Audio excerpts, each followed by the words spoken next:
Voilà, donc bonjour à tous, surtout à ceux qui sont à distance, parce que pour ceux qui sont là, ils étaient déjà là il y a 2 minutes. Donc on va enchaîner, mais je vais essayer de faire du lien, et normalement il y en a. Donc n'hésitez pas à me faire des grands signes si vous ne voyez pas le lien qu'il y a entre nos différentes interventions. Moi je vais vous parler de soft skills et effectivement de reconnaissance, et je vais peut-être essayer du coup de répondre, enfin en tout cas d'explorer la question de mes diantres, pourquoi les entreprises ont-elles du mal à nous suivre dans ces démarches de badge numérique. Voilà, je me fixe un challenge toute seule comme une grande. Donc moi, je suis Muriel Moujard. Je dirige le CIBC Normandie, qui porte donc le labo CIBC, qui porte donc le projet activateur de potentiel sur le territoire de Saint-Lô. Donc du coup, en vrai, moi, je fais des PowerPoint, et Juliette, qui travaille sur Saint-Lô, et Charlène, dont j'aurai l'occasion également de vous parler peut-être, travaille, elle, sur un autre projet sur Évreux. Mais du coup, on a effectivement plusieurs terrains comme ça d'expérimentation qui nous permettent d'essayer des trucs un petit peu différents à chaque fois, et du coup d'explorer des usages possibles des badges numériques. Voilà, c'est ce que je vais essayer de vous retransmettre avec cette notion de soft skills. Alors les soft skills, voilà, c'est tout le monde sait ce qu'il y a dedans, mais on ne sait pas trop finalement, on n'en parle pas. À part sur LinkedIn, vous avez des listes de soft skills, les 10 soft skills les plus recherchés en 2030. Enfin bon, voilà, on en parle beaucoup, mais ce qui est assez peu exploré finalement, c'est mais vraiment qu'est-ce que c'est que ce truc, et surtout comment on les identifie. Et du coup, une fois qu'on les a identifiés, comment on peut les valoriser et le reconnaître éventuellement. Donc c'est ce que je vous propose dans une première partie, c'est d'explorer un petit peu cette notion de soft skills. Donc nous, on l'a fait au CIBC à travers la participation à 2 projets européens. Un premier qui est terminé maintenant, qui est donc 2 projets Erasmus+, qui s'appelait ELAIS. Et quand on a commencé ce projet, bien entendu, l'objectif qui avait été vendu par la Fédération nationale des CIBC, c'est on va faire un référentiel de soft skills. Donc moi, je suis arrivée dans le projet, j'ai dit non, je ne crois pas que ce soit ce que je vais faire, parce qu'en fait, quand on regarde les projets européens qui avaient précédé, ils avaient fait déjà 12 référentiels de soft skills, donc franchement, ça ne servait plus à rien. Donc par contre, j'ai essayé d'explorer cette notion-là.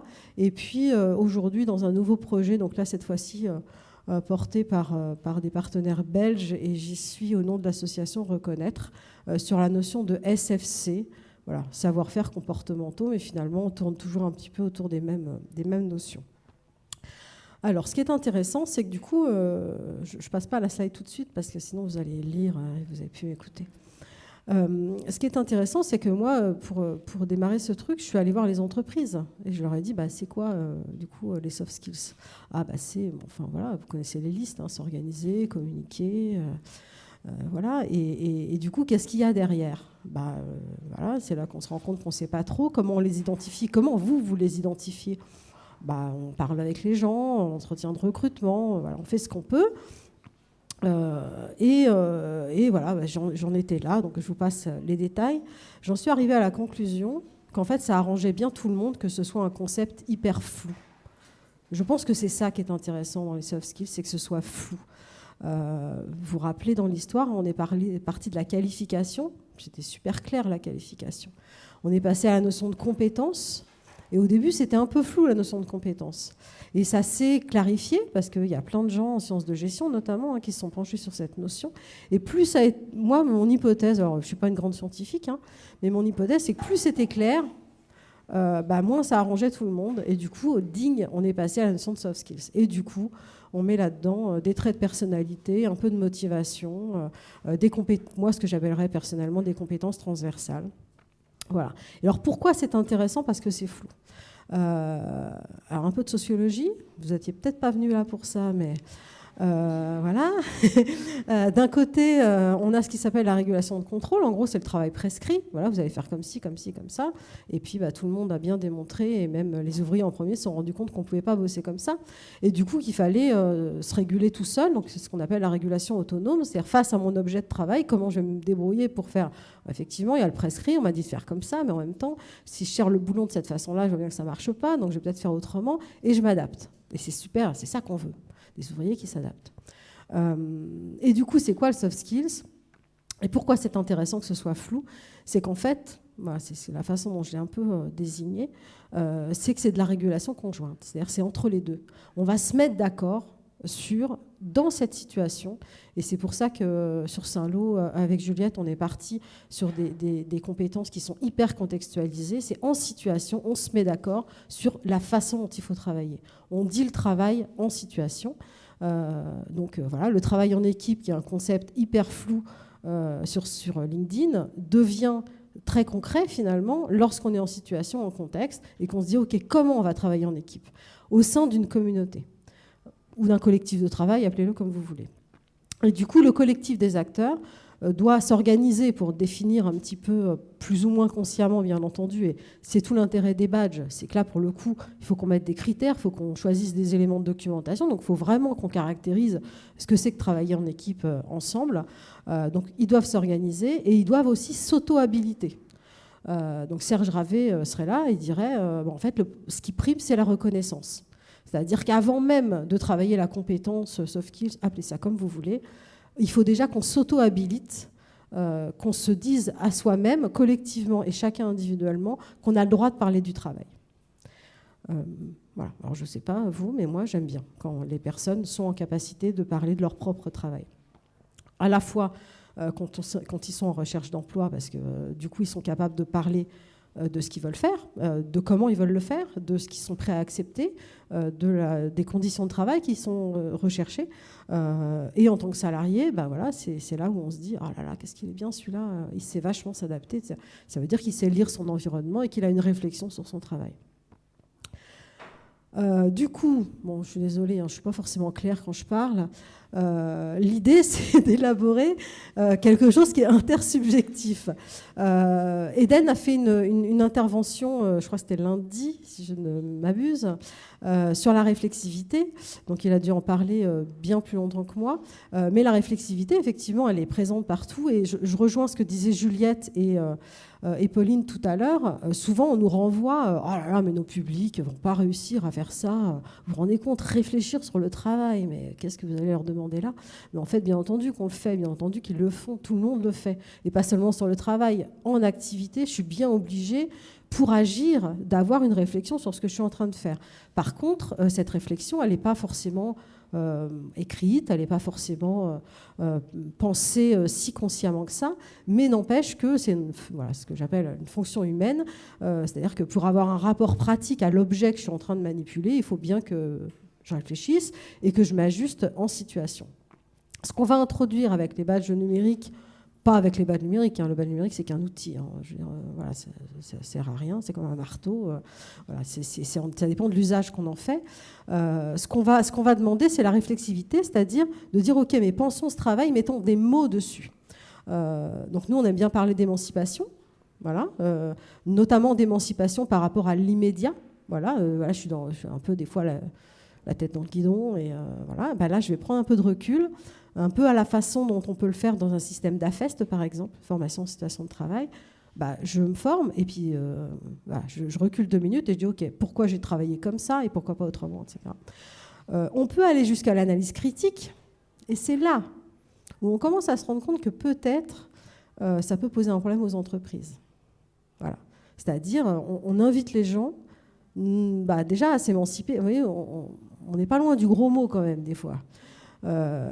Émancipation, analyse critique, autant les entreprises veulent des personnes qui sont en capacité de s'adapter, autant quand on leur explique du coup on va leur demander de réfléchir sur leur travail et d'avoir une analyse critique, voire même une remise en cause des présupposés, les apprentissages, alors des présupposés de leurs présupposés, alors ça tout le monde trouve ça intéressant, mais des présupposés de l'entreprise, déjà c'est moins sexy. Voilà, donc il faut qu'on arrive à travailler là-dessus avec les entreprises en se disant ça ouvre cette boîte-là. Alors, qu'est-ce qu'on fait ? Il y a pas mal d'entreprises, quand on commence à leur dire ça, parce c'est peut-être notre défaut, on est peut-être un peu trop honnête. C'est-à-dire qu'on arrive en disant, voilà ce qu'on va demander. Finalement, voilà ce que ça produit. Il y a certaines entreprises qui se disent, non, je vais peut-être pas y aller. Et d'autres trouvent ça super intéressant. Et du coup, avec celle-ci, et c'est d'autant plus passionnant de travailler avec des gens qui ont envie d'y aller, on travaille on parlait de territoire apprenant, là, on arrive sur l'organisation apprenante. Voilà. Et du coup, on arrive dans une dimension où on ne se contente pas de faire des listes, on met en œuvre de façon très concrète, en situation, Et du coup, pour l'entreprise, pour identifier les compétences émergentes, pour effectivement avoir des personnes qui sont engagées en situation de travail, on met en œuvre effectivement ce qui est de l'ordre de l'analyse critique et de la remise en cause, éventuellement, d'un process qui n'est pas forcément le bon. Voilà, donc on n'est pas dans quelque chose qui est objectif, on n'est pas dans quelque chose qui est subjectif, comme ça a été beaucoup reproché à la notion de compétence, et c'est toujours vrai, hein, c'est-à-dire, voilà, dès lors qu'on est dans des listes, je mets des cases à cocher. Si c'est le manager en plus qui coche les cases, voilà, certains salariés ont tendance à penser que c'est un petit peu subjectif. Voilà, mais on en a beaucoup discuté à la fois avec des entreprises, des organisations syndicales, et tout le monde est d'accord en théorie pour dire que c'est super intéressant d'ouvrir ce dialogue-là. Bon, maintenant, après, c'est... Oh, alors, attendez, par contre, il faut que j'en parle à mon RH. Voilà, c'est comment on le fait, quoi. Comment on fait ? Du coup, on distingue des phases. Voilà, ça nous oblige à distinguer des phases. Et là, on retrouve normalement, c'est là où je vous dis, hein, n'hésitez pas à m'alerter si vous ne voyez pas le lien, mais on retrouve ce que fait Juliette et ce que fait Pauline et tous les partenaires sur les territoires. C'est-à-dire, il y a la phase de l'action qui est importante. Donc, ça veut dire qu'on ne peut pas, enfin, moi, à mon sens, hein, on ne peut pas reconnaître des soft skills hors sol. Des compétences transversales, des savoir-faire comportementaux, mettez les mots que vous voulez dessus. Hors sol, c'est pas possible. Il faut de l'expérience. Et du coup, le premier truc qu'il nous faut, ce sont des expériences à vivre sur le terrain. Ça peut être des situations de travail, ça peut être en fonction des objectifs et des publics qui sont visés, des situations qui sont peut-être un petit peu plus éloignées. Ça peut même être des situations fictives. Juliette l'a pas dit, mais on travaille aussi beaucoup avec la ludopédagogie, le théâtre forum, voilà, des situations qui sont mises en place exprès. À Évreux, Charlène a fait même des avions en papier. C'est-à-dire même en faisant un avion en papier, on met en œuvre des compétences, surtout quand il y en a un qui a les consignes et que c'est l'autre qui fait l'avion. Voilà, il faut s'entendre, on ne se connaît pas. Il y en a un qui est un peu sous-polé, il se retient. Bon, voilà, tout ça, c'est de la compétence. Après vient le temps de l'analyse. Nous, ce qu'on pense, c'est qu'il faut que ce soit le plus proche possible, parce que sinon, on tombe dans le système un petit peu qui est super, hein, de la validation des acquis d'expérience, c'est-à-dire on est obligé de rapter dans nos souvenirs, machin. C'est pas donné à tout le monde, c'est pas forcément évident pour tout le monde. Donc là, la phase de réflexivité, voilà, plus elle est proche de l'expérience, mieux c'est. Donc vraiment, ça renvoie encore une fois au processus de formation en situation de travail, sauf que là, c'est pas forcément de la situation de travail. On vise pas forcément la qualification, on vise la reconnaissance. Et donc, au-delà de l'analyse, l'élaboration d'un récit. Alors ça, c'est quelque chose qui nous... Alors c'est peut-être parce que c'est IBC, c'est le Centre interinstitutionnel de bilan de compétences. On est beaucoup dans les récits de vie, les histoires de vie, tout ça, on aime bien. Et le récit, là, il peut être individuel, mais il peut aussi être collectif. Alors ça, c'est super intéressant quand on voit des personnes commencer à faire un récit collectif de ce qui s'est produit là en situation. Déjà, ils se rendent compte qu'ils n'ont pas vécu de la même façon, qu'ils n'ont pas mobilisé les mêmes compétences et qu'il y avait peut-être plusieurs façons de faire la même chose. Truc de fou, ça veut dire que j'ai peut-être ma patte, quoi. Qu'est-ce que j'ai, moi, apporté à la situation et qu'est-ce qu'on a produit en collectif. Voilà, on a encore beaucoup de travail à faire là-dessus parce que le badge collectif, il est encore un petit peu à travailler, mais ça va se faire. Et les badges dans tout ça. Mais du coup, Juliette et Pauline ont déjà pas mal abordé le sujet. Donc, on a travaillé, nous, essentiellement. Alors, j'ai mis les 2 plus gros projets, mais on en a plein de petits un petit peu à côté. Mais alors là, je suis ravie de pouvoir remercier en direct live mes financeurs. Donc, le PIC 100% inclusion. Alors, c'est vraiment sans flagornerie, hein. C'était une super opportunité. Vraiment. Enfin, je pense que pour tous les projets, 3 ans. 3 ans, le bonheur pour une structure, un financement pour 3 ans, donc avec la possibilité de vraiment d'essayer des trucs, de se planter, de recommencer, bon, génial. Et on a un peu la même opportunité dans le cadre du plan de pauvreté dans l'Eure, où là c'est tous les ans, donc on est toujours un peu en instabilité, mais on peut tester du coup d'autres choses, parce que le territoire est bien plus étendu, on est dans le cadre du SPIE, enfin voilà, c'est une autre façon de travailler. Du coup, c'est ce que je vous disais tout à l'heure, c'est qu'on ça nous permet de tester des choses un petit peu différentes. Alors, je ne suis pas revenue forcément sur toutes les expérimentations qu'on a fait. Je regarde l'heure, je suis tranquille. Vous avez déjà eu l'expérience de Juliette, donc, qui a fait des badges, et je n'ai pas pris cet exemple-là. Non pas parce que je me rappelais, bien entendu, que Juliette passait juste avant moi, parce que, bien entendu, je l'avais oublié, mais je m'étais dit que j'aurais pas le temps de tout présenter.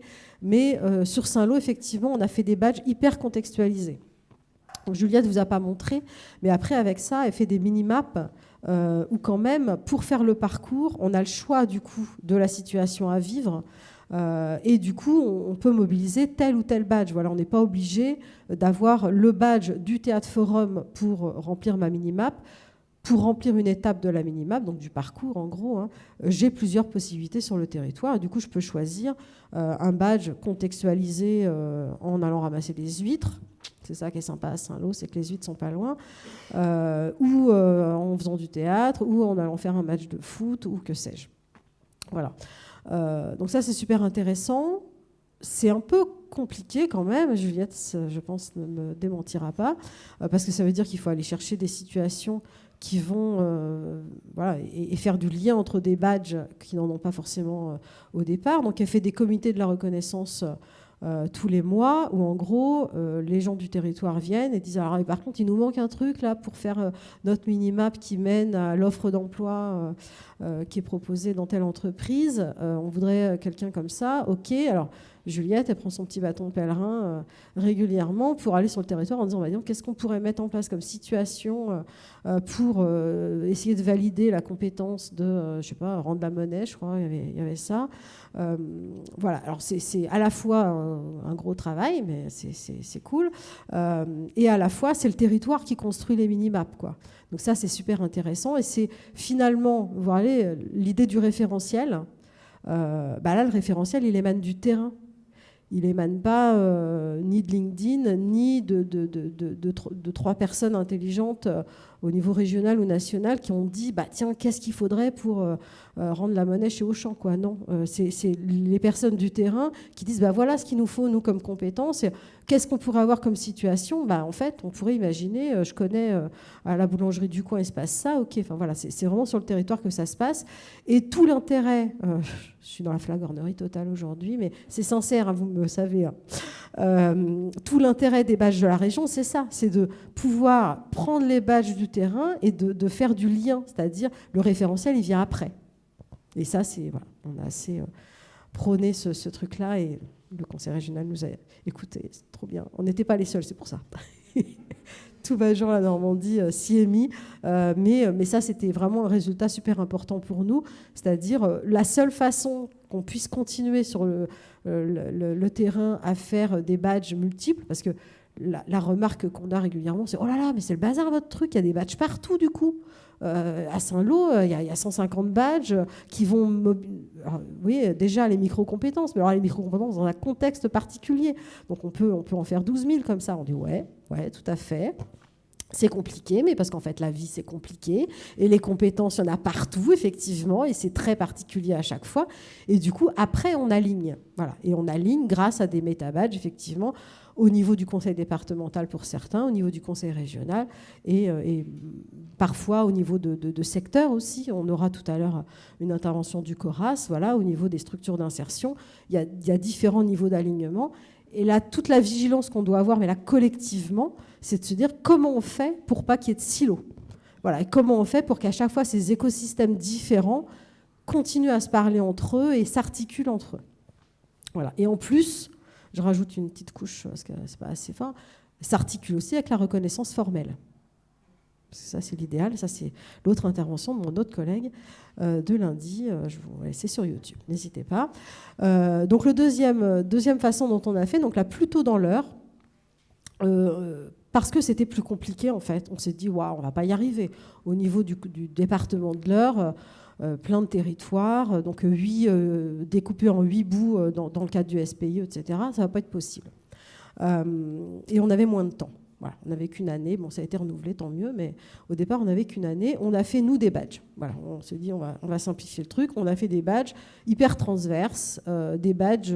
Alors, j'ai pas mis le formulaire de demande, mais le formulaire de demande, ça invite à la réflexivité. Donc, il n'y a pas des critères véritablement de qu'est-ce que ça veut dire s'adapter ou adapter, d'ailleurs, parce que j'adapte, ça peut être je m'adapte ou j'adapte mon environnement. C'est très flou. On reste dans le flou. On adore le flou. Mais du coup, c'est à la personne et c'est encore plus compliqué par le fait, c'est que quand on décrit le contexte, ça évite à la personne de le faire. Là, il faut que la personne, elle décrive son contexte. Voilà. Dans quel contexte je me suis adaptée, qu'est-ce que j'ai ressenti, quels résultats j'ai obtenus, etc. Et donc, tout l'intérêt de l'accompagnement, il est dans la réflexivité de ce que ça demande. Mais du coup, on va aller véritablement donc, au sein d'une communauté, c'est-à-dire je me suis adaptée dans un contexte, je vais décrire et avec qui j'étais. L'intérêt d'un badge, c'est que c'est un objet vivant, c'est-à-dire je vais pouvoir revenir dessus et remettre d'autres éléments que j'ai vécus dans d'autres contextes, et mon badge, il grossit, et il a de plus en plus d'endossements, etc. On va démontrer du coup la capacité à agir des personnes. Excusez-moi, je me suis mal exprimée. Les personnes vont démontrer leur capacité à agir. Alors, mon cercle, il tourne, mais il démarre bien, parce que Serge Ravet nous surveille, j'en suis persuadée. Il démarre bien de la reconnaissance. Si je ne dis pas ça, je pense que je vais me faire disputer. Donc, ça démarre de la reconnaissance. La première étape, c'est déjà de se reconnaître soi et reconnaître l'autre dans cette auto-habilitation à parler de ce qu'on fait. On passe par l'expérience, mais aussi la capture de cette expérience, c'est-à-dire qu'est-ce que j'en retiens. Analyse réflexive, documentation du badge. Quelqu'un a posé la question tout à l'heure, c'est Philippe.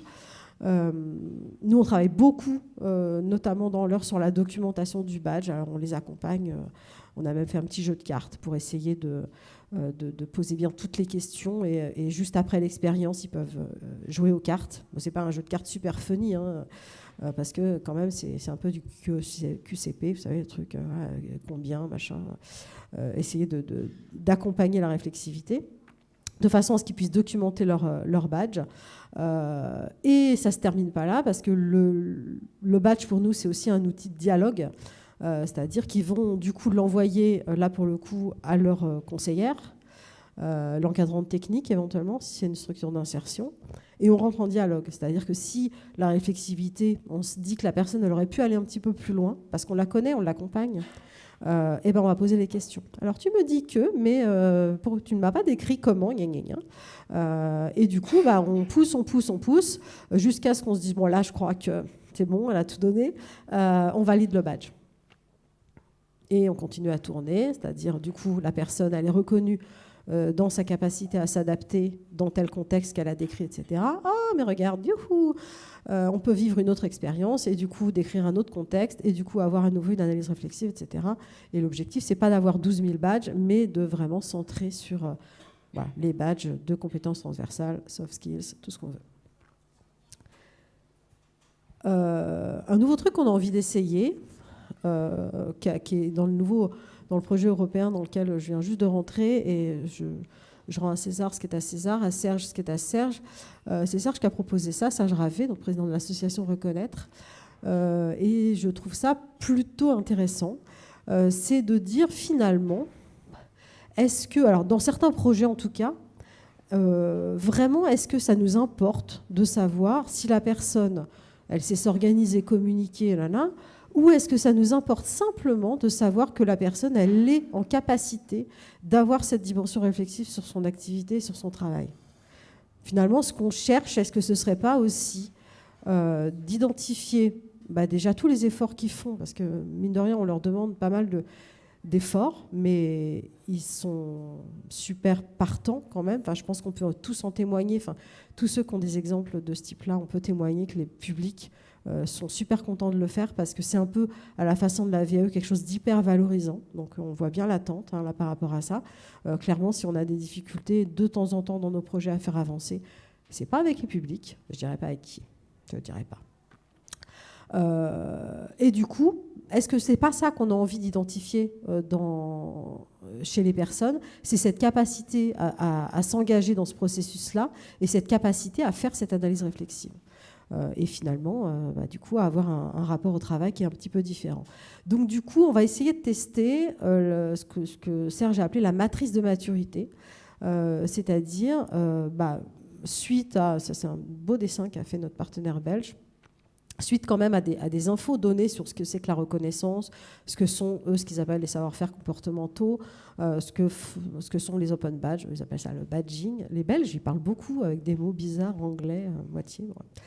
On démarre sur une stade de découverte. Voilà, c'est quoi les SFC, c'est quoi la reconnaissance, machin, et d'expérimentation et de pratique et d'accompagnement. Enfin voilà, on monte finalement dans une matrice qui va reconnaître finalement ma capacité à rentrer dans une réflexion sur mon travail et sur ce que je mobilise dans le travail ou dans l'activité. Donc là, c'est un projet qu'on a avec le Forum, donc en gros un peu l'équivalent Pôle emploi en Belgique. Et donc ce qui les intéresse, c'est vraiment que les personnes elles réfléchissent à ce qu'elles peuvent apporter finalement de plus que leurs expériences mises sur le CV, leur formation, en termes de compétences transversales.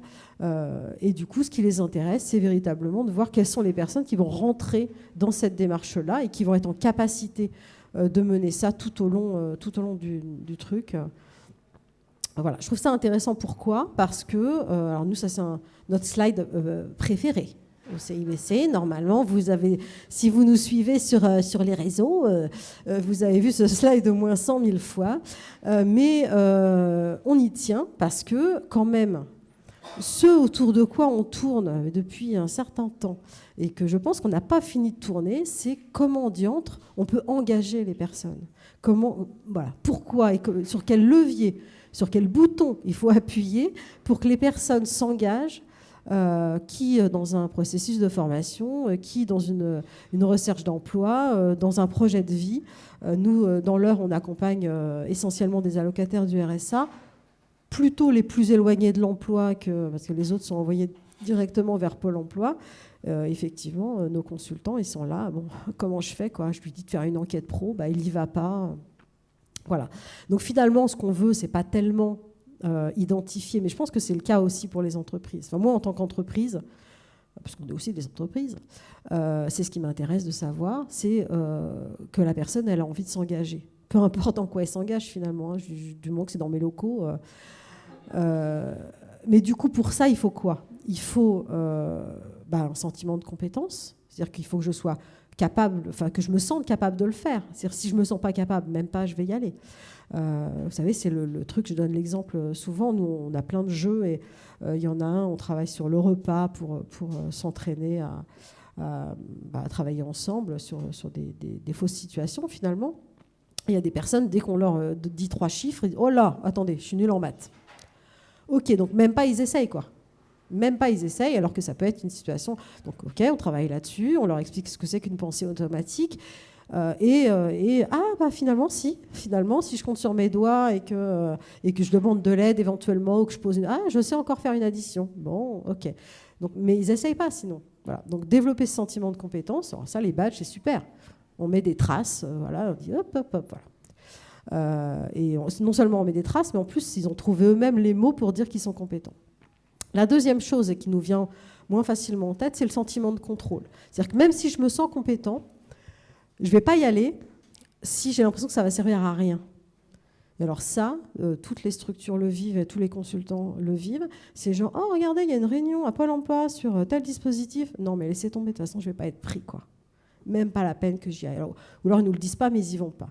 Ils n'y vont pas, non pas parce qu'ils avaient piscine, hein, ils n'y vont pas parce qu'ils ont l'impression qu'il ne va encore rien se passer. Parce qu'il y a plein de fois les forums de l'emploi.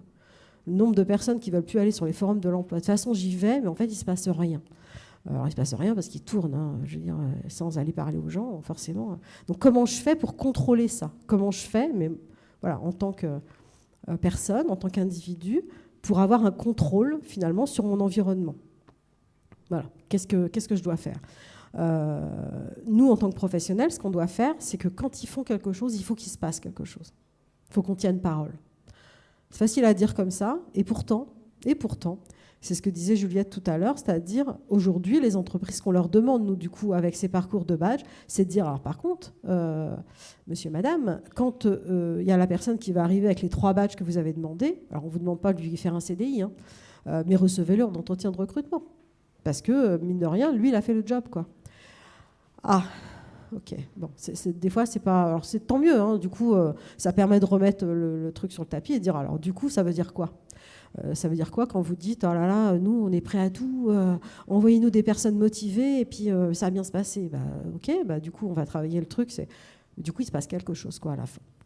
Donc ça, il faut restaurer ce sentiment de contrôle parce que sinon, les personnes n'y vont pas. Et le troisième point, c'est l'analyse stratégique. C'est-à-dire, effectivement, c'est là où c'est compliqué. Parce que, ok, je me sens compétent, j'ai l'impression que je peux avoir, nous on essaie de le mesurer avec le locus de contrôle, j'ai l'impression que je peux avoir du contrôle sur ma vie, mais je vais où par contre voilà, donc là c'est le côté Minimap et l'appli que Julia a montré que Juliette a montré, pardon, sur le smartphone, c'est dire ok, bah, j'ai le territoire. Si vous êtes un peu intéressé par ce que fait André Chauvet, c'est le petit pas, quoi. C'est j'ai la carte du territoire, je fais un petit pas ou un grand pas, en tout cas je choisis mon pas. Je peux éventuellement faire demi-tour sur la carte. Voilà, si vous imaginez une carte géographique, il y a plein de façons d'aller de Caen à Marseille. Là, je peux faire plein d'étapes, je peux mettre 15 jours, ou je peux prendre le TGV, voilà, changement à Paris. Je fais ce dont je me sens capable aujourd'hui.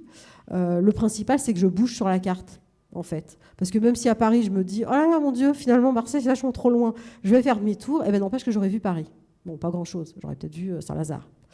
Mais c'est déjà pas mal. Pour certaines personnes, c'est déjà pas mal d'avoir vu Saint-Lazare. Et à Saint-Lazare, j'aurais peut-être réussi à identifier des compétences. Et du coup, quand je rentre à Caen, je ne rends pas les mains vides, quoi. Voilà, donc tout ça, ça se rend visible et ça s'accompagne. Voilà, et ce sera mon dernier truc. En fait, j'ai été super rapide, j'avais trop peur, mais comme ça, vous aurez le temps de plein de questions et de prendre un café. L'idée, c'est que dès qu'on dit badge numérique, souvent, les personnes disent « Ah ouais, mais attendez, vous croyez que les gens sont autonomes ?» Bon, je pense que tout le monde est autonome, hein, et je pense que personne n'est autonome. C'est-à-dire que même nous, on n'est pas très autonome. Hein. En tout cas, je pense que l'idée, c'est vraiment de donner la possibilité aux personnes d'être accompagnées dans cette démarche comme ils en ont besoin. Donc, notre prochaine question, c'est la question de l'accessibilité. C'est-à-dire comment on rend accessible tout ça. Pour le moment, il y a eu des choses qui ont été faites effectivement dans le cadre de projets. Donc maintenant, on en est à ce stade-là. Comment on fait si on développe ces dispositifs, et c'est bien parti, en tout cas en Normandie, c'est super bien parti, pour qu'il y en ait un petit peu de partout et qu'effectivement, il faut que ça rentre dans les mœurs. On n'a pas parlé du selfie badge. Mais voilà, aujourd'hui, les personnes peuvent faire leur propre badge, faire leur propre parcours de reconnaissance. Comment on fait pour que ces outils soient accessibles à tous? Donc on a commencé à travailler avec les conseillers numériques. Il faut qu'on continue comme ça à rendre accessibles tous ces dispositifs de façon à... Bon, c'est pas magique quand même, mais on espère en tout cas obtenir de l'engagement, voilà, en tout cas de l'attitude positive. Nous, au CIBC, on parle de développement du pouvoir d'agir. Voilà, c'est notre objectif. Et du coup, si vous vous rappelez le titre du truc, c'était reconnaissance et soft skills. Ma conclusion, ça va être de dire, en fait, on s'en fout un peu. Nous, on n'a pas forcément envie d'identifier soft skills par soft skills. Je pense que finalement, ce n'est pas le propos, mais par contre, c'est un excellent prétexte. Voilà, je vous remercie.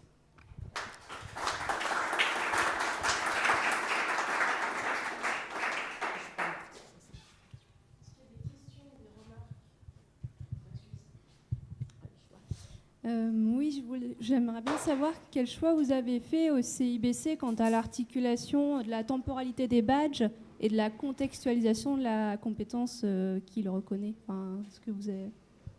Alors, la temporalité, c'est-à-dire est-ce que nos badges ils ont une durée de vie ouais, c'est ça, ouais. Voilà. Alors, nous, ce qu'on prône, c'est que c'est la personne qui regarde le badge qui a la responsabilité de la valeur qu'elle lui donne. C'est-à-dire que si tu regardes un badge et que tu te dis, bon, là, l'expérience qui est décrite dans le badge, c'était il y a 3 ans, bah, peut-être que tu vas trouver que ça a de la valeur, parce que c'est une super expérience, et puis qu'en fait, quand on sait faire du vélo, on sait en faire toute sa vie, d'accord? Ou pas. Ou tu vas te dire, bah non, ça n'a pas de valeur. Donc ce qu'on demande aux personnes qu'on accompagne, c'est de dire, mais vivez de nouvelles expériences, voilà, arrosez vos plantes, quoi. Voilà, essayez de faire vivre un petit peu. Je prends souvent l'exemple du Tamagotchi, c'est-à-dire, pauvre Tamagotchi, si vous le laissez dans le tiroir, il va mourir. Voilà, donc là, l'idée, c'est vraiment de faire vivre les badges de façon à ce que quand ils arrivent devant le recruteur, machin, bah, ils se disent, OK, il a de la valeur parce qu'il est récent. Enfin, il y a des expériences récentes, il y a des expériences multiples, il y a des expériences plus ou moins difficiles. La compétence, la richesse d'une compétence, c'est de montrer qu'elle a été mobilisée dans des contextes différents. Et plus les contextes sont difficiles, bah, plus la compétence elle a de la valeur. Voilà, donc c'est à travers tous ces éléments-là que la valeur du badge et les endossements, bien entendu. Mais la temporalité, pour moi, ça en fait partie. Mais j'ai peut-être tort. Hein. C'est pas assez...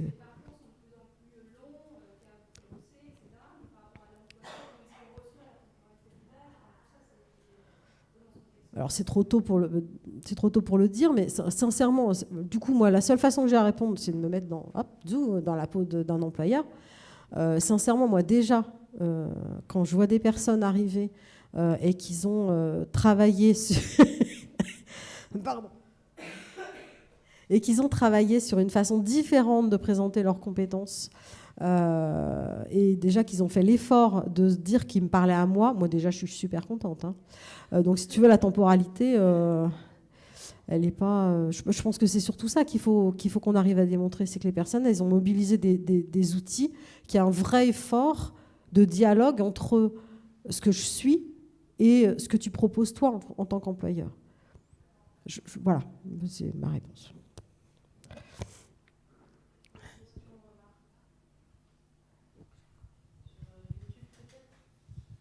Alors oui, nous avons une remarque, question de Nicolas de Barquin sur YouTube qui demande engagé ou impliqué ?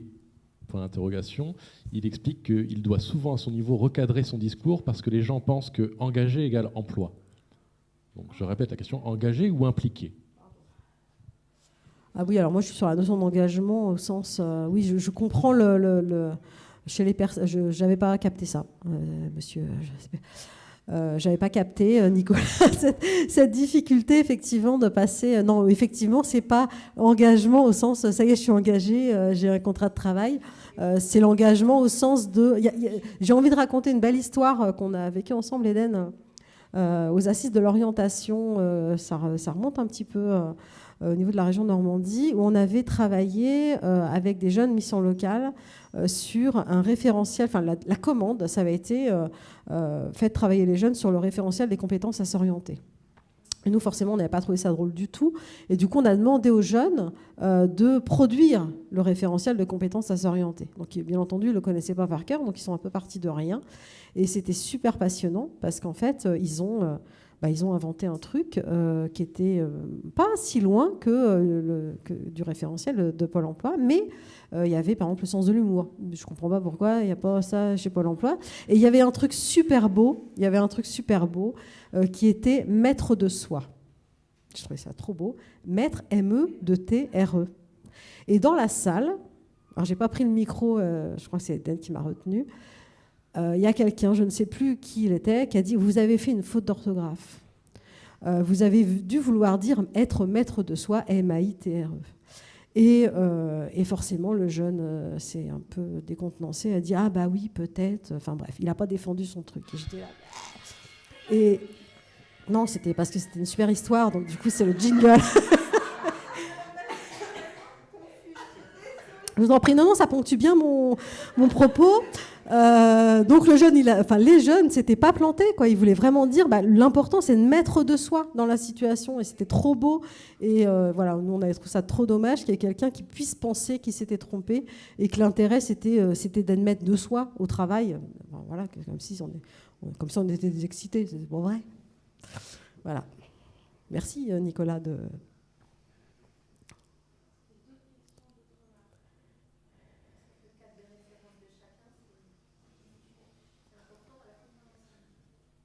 Alors, le cadre de référence de chacun, c'est important dans la communication et c'est important pour comprendre ce qu'on fait, quoi, tout simplement. Et pas seulement pour le communiquer, mais pour soi.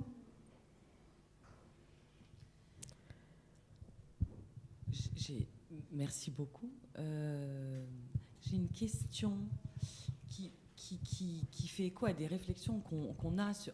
Alors, évidemment, est-ce que j'ai besoin de dire qu'on a très envie que toutes les régions soient comme la Normandie et qu'elles s'approprient le sujet des badges, et que du coup on vous regarde un peu de toute la France avec cette idée qu'on doit faire grandir ces approches. Et très objectivement, je le dis un peu modestement, on n'a pas totalement réussi, et là je parle comme au commissaire aux compétences, à faire exister ça en dehors de plein d'expériences qui existent aujourd'hui. C'est sans doute que c'est la première étape en fait pour que ça existe. Mais en tout cas, on a eu plein de tentatives. Bon, ceux qui sont dans la salle le savent pour une part d'entre eux, mais on n'a pas réussi à franchir une étape, en tout cas dans ce cycle-là qui était celui du plan d'investissement et compétences. Et ça reste un peu un regret, mais en fait, en vous écoutant, c'est pas du tout un regret, c'est juste que le truc, il est en train de grandir, quoi. Et que ça, en fait, ça prend du temps et c'est aussi indispensable. Et voilà. Mais la question, du coup, c'est... Je reviens peut-être à la thématique de l'atelier. C'est extrêmement convaincant tout ce que vous dites, et l'atelier d'avant, et je suis sûre que les ateliers d'après aussi le seront, voilà. Sur cette capacité à faire reconnaître des choses que vous disiez, c'est hyper valorisant pour les gens. En fait, c'est tellement évident qu'on se demande pourquoi on n'y a pas pensé avant. Alors vous êtes quelques-uns à y penser depuis un moment, mais même, voilà. Mais vous disiez, en fait, on a réouvert des choses avec les soft skills, les compétences transverses, qui sont, on ne sait pas très bien ce que c'est pas un objet complètement délimité. Mais, sans doute, oui, incontestable, en tout cas c'est un constat clair, cette somme de micro-compétences, d'expériences incroyables, de reconnaissance, si on veut qu'elle s'exporte et qu'elle parle aux employeurs, il va bien falloir à un moment donné qu'on les... Alors c'est un peu l'idée des macro-compétences et des badges, mais il va bien falloir quand même qu'on invente quelque chose pour que ça se relie et que ça parle. Et comment est-ce qu'on fait ça sans perdre la valeur de l'usage et de la reconnaissance de que chacun peut y mettre sa part de liberté. Je ne sais pas si je me fais bien comprendre, mais et c'est très important parce que si on veut faire grandir, il va falloir le faire. Et on n'a pas tellement le choix, quoi. Et donc, comment est-ce qu'on résout cette peut-être apparente contradiction qui est que ces micro-compétences, si on veut qu'elles parlent aux employeurs, il faut qu'ils se disent « Ah, mais c'est ça qui va me servir. » Et donc, à un moment donné, il va falloir... Alors, est-ce qu'on parle de... Alors, je fais, en tant que haut-commissaire aux compétences, moi, me suis parfois même un peu affrontée avec mes propres équipes parce qu'on a soutenu beaucoup d'expérimentation et on m'a dit, mais on est en train de financer des trucs, c'est des logiques centripètes, ça part dans tous les sens. Mais qu'est-ce que tu fais, quoi, globalement? Alors, qu'est-ce que vous faites? Voilà. Et mais enfin, le message, c'est clair, hein, c'était celui-là. Mais qu'est-ce que c'est que ce truc qui est en train de... Logique centripète, ça part dans tous les sens. Moi, je l'ai vécu avec nos histoires de modules additionnels. On dit les référentiels de certification, ça met du temps à être transformé. Mettons des modules additionnels qui correspondent à des nouvelles compétences qui émergent. On l'ajoute. Et les équipes, elles ont dit, mais tu vas faire exploser le cadre national de la certification. Ça parle logique centripète. Blablabla. Bon. Et nous, on a dit, moi, j'avais cette conviction, si on veut expérimenter, il faut que ça parte dans tous les sens. C'est formidable. Mais à un moment donné, il faut quand même qu'on consolide, qu'on voit ce qu'on a appris. Voilà. Pardon. En tout cas, je ne sais pas si vous savez répondre à cette question. Moi, en partie, si l'expérience que vous avez acquise ici, mais c'est hyper important. Et en fait, on tourne un peu autour de ce sujet. Donc, je suis vraiment hyper preneuse de votre regard sur cette question. J'ai une réponse. Non, je déconne. non, j'ai réponse à tout. Moi, ce que ça m'inspire, je vais être beaucoup plus modeste que ça, ce que ça m'inspire, c'est qu'il faut absolument, et on commence à faire des expérimentations là-dessus, et on est encouragé par la réforme de la VAE qui se profile, qu'il faut faire de l'articulation entre la reconnaissance non formelle et la reconnaissance formelle. Donc ça ne va pas être notre job, ça va plutôt être le job au niveau de l'État, qui fait qu'il faut bosser avec les certificateurs. Bon, je pense qu'il y a un certain nombre de gens dans cette pièce qui savent que ce n'est pas simple. Mais charge à nous, en tout cas de notre côté, nous par exemple, on adorerait développer justement un référentiel de compétences qu'on appellerait les compétences à s'engager, de le faire rentrer au registre spécifique. Oh mon Dieu. Et là, on n'a pas encore eu le courage de s'y atteler, mais voilà. Et que tout ça serait accompagné par de la reconnaissance non formelle, et seulement à la fin, on introduit la reconnaissance formelle pour qu'effectivement soit reconnu le fait qu'on est bien sur un référentiel, mais il arrive seulement à la fin, ce qui fait qu'on est bien dans quelque chose qui serait de l'ordre de la reconnaissance tout au long de la vie. Et c'est un peu l'esprit de la réforme de la VAE. Et à un moment donné, on fait du lien avec la reconnaissance formelle. Alors, ce qui est compliqué, c'est ça, c'est que les deux, pour l'instant, ne se parlent pas trop. Nous, on a commencé une expérimentation pour reconnaître les compétences non formelles mobilisées dans des parcours de VAE, du coup pour préparer un peu le terrain et travailler avec les certificateurs, qui commencent à y être prêts parce que REVA, etc.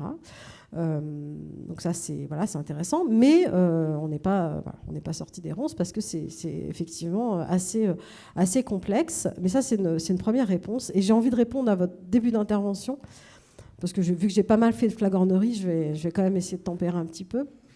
Il y a un truc qui s'est passé, qui est super intéressant sur notre projet, c'est que nous, notre objectif, et j'ai été franche quand on a défendu le projet au ministère du Travail, quand on a déposé le dossier PIC, je leur ai dit, moi, mon objectif, c'est pas tellement de résoudre les problèmes de l'emploi, c'est de transformer un territoire et de voir comment on peut travailler sur un territoire de façon à ce que tout ça se produise et que, effectivement, les personnes s'engagent sur le territoire. Bon, je n'étais pas sûre du coup d'avoir, mais... Voilà, c'est passé. Le problème, c'est qu'on était bien dans cette idée de transformation du territoire, et Nicolas Bansard, qui est présent pour en témoigner, l'objectif, c'était de bien accompagner le truc. Et du coup, et ce n'est pas le cas de Nicolas, mais du coup, on amène tous les acteurs du territoire à s'emparer des choses. Ça y est, alors Nicolas, ça fait longtemps qu'il n'a plus besoin de nous.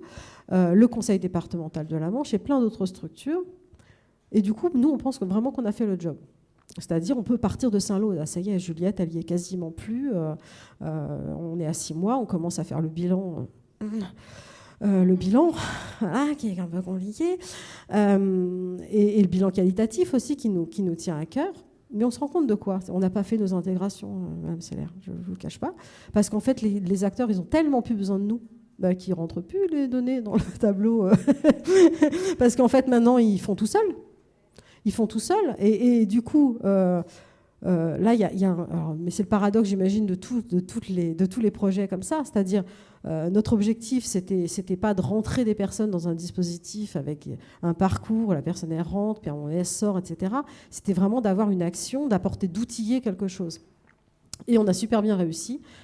Mais dans notre bilan, hormis nos mots, je ne suis pas sûre que ça se voit, parce qu'en termes de nombre d'intégration, en termes de taux de sortie, etc., ça ne se voit pas. Mais on est absolument persuadé qu'avec nos mots, on saura aussi dire la transformation, c'est-à-dire on est plutôt fiers de ce qu'a développé le Conseil départemental de la Manche, qui aujourd'hui badge les clauses sociales, par exemple. C'est-à-dire que les entreprises, les donneurs d'ordre sont badgés dans la Manche, les conseillers numériques sont formés, le GIP Tandem badge à tout va. Enfin voilà, c'est vraiment intégré. Nicolas, à la mission locale, fait des trucs absolument incroyables, et il avait même commencé dès le début. Enfin voilà, il nous racontera ça tout à l'heure. Et puis plein d'autres acteurs. Voilà, donc le job, il est fait. Je pense qu'on a un peu contribué aussi à la Normandie badge des compétences. Mais voilà, du coup, il y a cette dichotomie qui est assez intéressante. Voilà. Mais du coup, ça prouve quand même qu'effectivement, déjà, la Normandie est un territoire béni par le dieu de la reconnaissance. Mais je pense aussi que ça avance dans d'autres régions. Enfin, nous, on se promène un peu. Alors, vu qu'on est CIBC, le labo CIBC, c'est le labo de l'ensemble des CIBC au niveau national et pas seulement en Normandie. Et du coup, on embête tous les CIBC avec la reconnaissance non formelle, y compris dans le cadre du CEP, etc. Donc tout ça, ça fait des transformations. Moi, je suis persuadée qu'on va dans la bonne direction, et c'est un message positif que je souhaitais passer aujourd'hui. Merci. Et je voulais ajouter que pour approfondir ces questions, l'association Reconnaître est le think tank le plus important. Nous lançons un comité national des acteurs des Open Badge, donc le 7 décembre, pour lesquels on a déjà eu des réponses positives de la DGEFP, REVA, la Caisse des dépôts et consignations, Pôle emploi, 3 collèges privés, publics et les collèges des territoires, donc notamment Badgeon la Normandie et tous les autres Badgeons, qui vont donc participer à ce comité national qui prévoit un calendrier de travaux. On pourra en parler plus tard. Et une chose un peu plus humoristique, je t'ai délivré à l'instant le badge du coup. Voilà, je voulais te le dire. Car tu as prononcé plus de 15 fois. Tu as compté le nombre de fois ou pas? Tout à fait. Ok, super. Merci beaucoup. Merci à tous.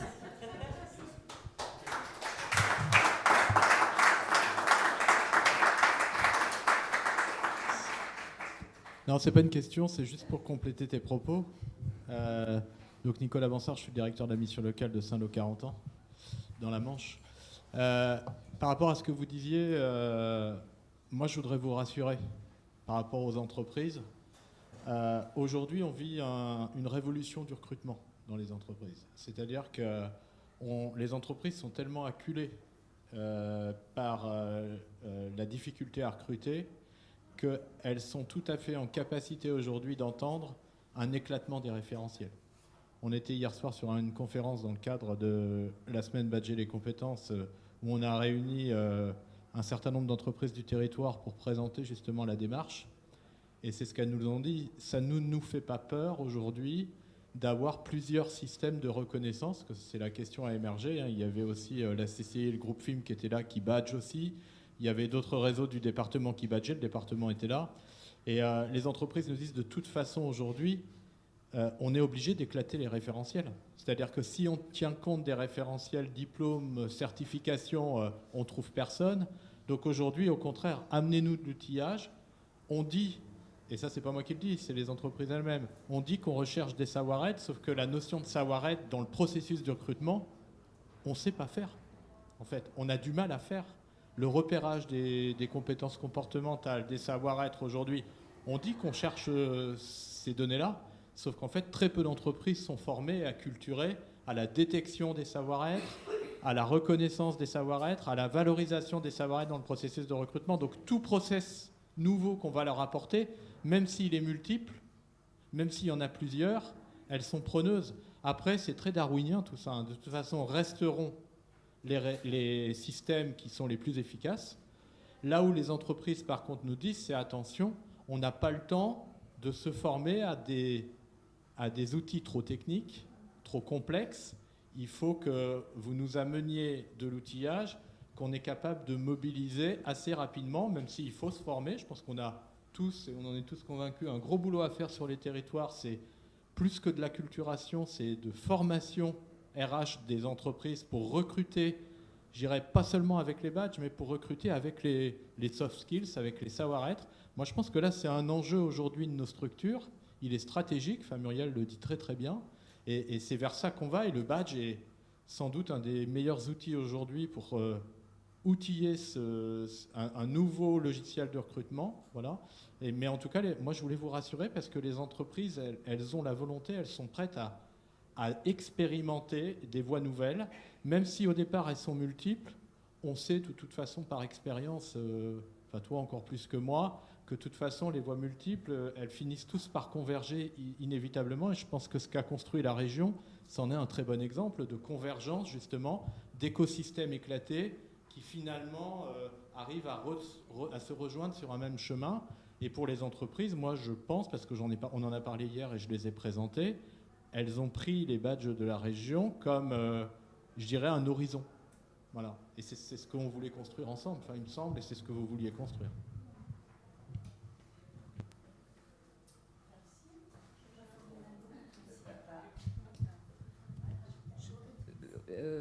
Merci.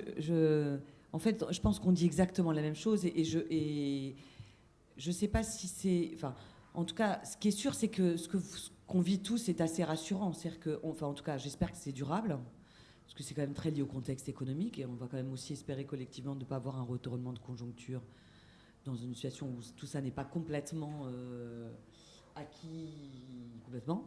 Mais effectivement, le contexte économique dans lequel on se trouve, on a enfin une espèce d'alignement des planètes qui fait que les entreprises, elles ont de toute façon l'obligation d'aller chercher la compétence et de diversifier et leur profil de recrutement et leur méthode de recrutement du coup. Et ça, c'est vrai que c'est des formidables opportunités. C'est quand on est en crise qu'on progresse. Et là, les entreprises vivent une forme de crise qui est la crise du recrutement, qui va leur faire bouger les lignes. Il faut juste espérer au moins que ce soit suffisamment durable pour qu'elles aient pris des plis relativement différents et relativement durables dans ces nouvelles façons de recruter, et qu'elles y trouvent en fait un intérêt au-delà de cette situation où on ne trouve pas autant qu'on voudrait les compétences dont on a besoin.